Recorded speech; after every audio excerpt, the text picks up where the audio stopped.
ఒక ఇల్లు నవ్వాలన్నా, ఒక సమాజం ఎదగాలన్నా, ఒక సృష్టి ముందుకు సాగాలన్నా అక్కడ ఆమె ఉండాలి. సృష్టిలో ఎన్ని అద్భుతాలు ఉన్నా స్త్రీని మించిన అద్భుతం మరొకటి లేదు. ఎందుకంటే తను కన్నీళ్లు దిగమింగుతూనే మన ముఖంలో చిరునవ్వురు పూయించగలదు. తన కలలను త్యాగం చేస్తూనే మన భవిష్యత్తుకు బాటలు వేయగలదు. అమ్మగా తన నెత్తురుపోసి ప్రాణాన్ని ఇస్తుంది.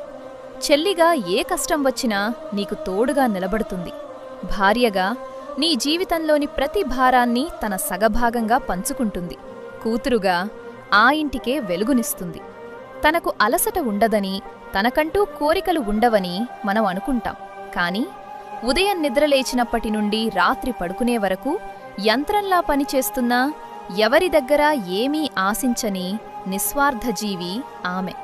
అందరికీ అన్నీ అమర్చి చివర్లో మిగిలిన దానితో సరిపెట్టుకునే గొప్ప మనసు ఆమెది. ఒకప్పుడు ఆమె స్థానం వంటింటికే పరిమితమన్నారు.